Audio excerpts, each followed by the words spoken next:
Once upon a midnight dreary, while I pondered, weak and weary, over many a quaint and curious volume of forgotten lore, while I nodded, nearly napping, suddenly there came a tapping, as of someone gently rapping at my chamber door.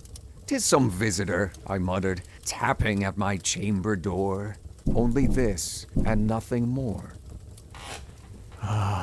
Distinctly I remember it was in the bleak December, and each separate dying ember wrought its ghost upon the floor. Eagerly I wished the morrow. Vainly I had sought to borrow from my book surcease of sorrow.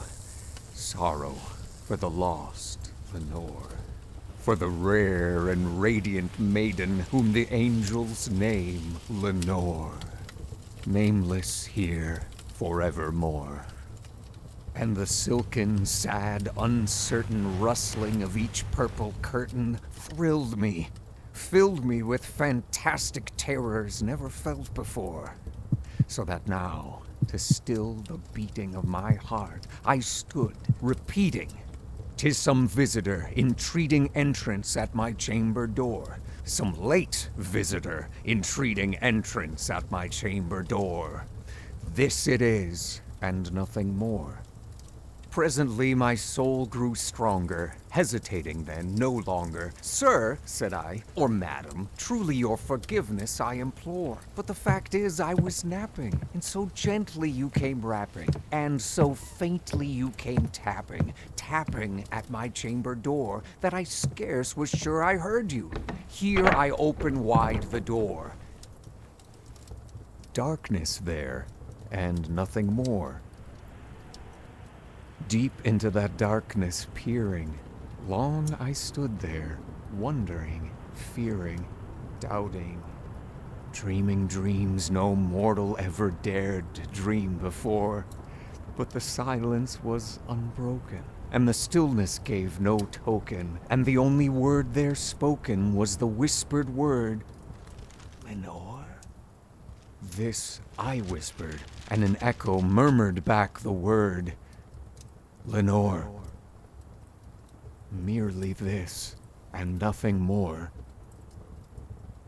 Back into the chamber turning, all my soul within me burning, soon again I heard it tapping somewhat louder than before. "Surely," said I, "surely that is something at my window lattice. Let me see then what thereat is, and this mystery explore. Let my heart be still a moment, and this mystery explore. 'Tis the wind, and nothing more." Open here I flung the shutter, when, with many a flirt and flutter, in there stepped a stately raven of the saintly days of yore. Not the least obeisance made he, not a minute stopped or stayed he, but with mine of lord or lady perched above my chamber door, perched upon a bust of Pallas just above my chamber door, perched and sat, and nothing more. Then this ebony bird, beguiling my sad fancy into smiling, by the grave and stern decorum of the countenance it wore, "Though thy crest be shorn and shaven, thou," I said, "art sure no craven, ghastly grim and ancient raven wandering from the nightly shore. Tell me what thy lordly name is on the night's Plutonian shore." Quoth the raven, "Nevermore." Much I marveled this ungainly fowl to hear discourse so plainly, though its answer little meaning, little relevancy bore. For we cannot help agreeing that no living human being ever yet was blessed with seeing bird above his chamber door, bird or beast upon the sculptured bust above his chamber door, with such name as Nevermore. But the raven, sitting lonely on the placid bust, spoke only that one word, as if his soul in that one word he did outpour. Nothing farther than he uttered, not a feather then he fluttered, till I scarcely more than muttered, "Other friends have flown before. On the morrow he will leave me as my hopes have flown before." Then the bird said, "Nevermore." startled at the stillness broken by reply so aptly spoken. "Doubtless," said I, "what it utters is its only stock and store, caught from some unhappy master, whom unmerciful disaster followed fast and followed faster, till his songs one burden bore, till the dirges of his hope that melancholy burden bore, of never, nevermore."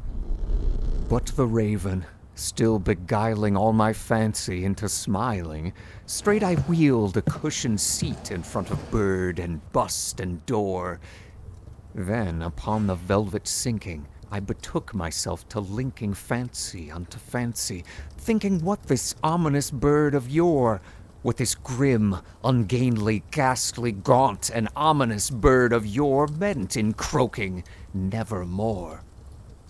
This I sat engaged in guessing, but no syllable expressing to the fowl whose fiery eyes now burned into my bosom's core.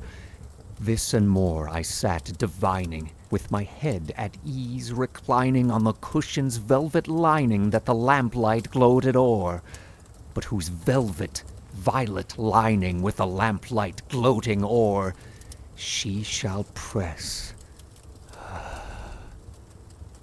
nevermore. Then methought the air grew denser, perfumed from an unseen censer swung by seraphim whose footfalls tinkled on the tufted floor. "Wretch," I cried, "thy God hath lent thee, by these angels he hath sent thee respite, respite and nepenthe from thy memories of Lenore. Quaff, oh, quaff this kind nepenthe, and forget this lost Lenore." Quoth the raven, "Nevermore." "Prophet," said I, "thing of evil, prophet still, if bird or devil, whether tempter sent, or whether tempest tossed thee here ashore, desolate, yet all undaunted, on this desert land, enchanted, on this home by horror haunted, tell me truly, I implore, is there balm in Gilead? Tell me, I implore."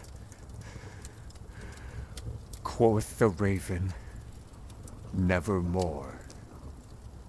"Prophet," said I, "thing of evil, prophet still, if bird or devil, by that heaven that bends above us, by that God we both adore, tell this soul with sorrow laden if, within the distant Eden, it shall clasp a saint and maiden whom the angels name Lenore. Clasp a rare and radiant maiden whom the angels name Lenore." Quoth the raven, "Nevermore." "Be that word our sign of parting, bird or fiend!" I shrieked, upstarting. "Get thee back into the tempest and the night's Plutonian shore. Leave no black plume as a token of that lie thy soul hath spoken. Leave my loneliness unbroken. Quit the bust above my door. Take thy beak from out my heart, and take thy form from off my door." Quoth the raven, "Nevermore." And the raven, never flitting, still is sitting on the pallid bust of Pallas just above my chamber door. And his eyes have all the seeming of a demon's that is dreaming, and the lamplight o'er him streaming throws his shadow on the floor, and my soul from out that shadow that lies floating on the floor shall be lifted nevermore.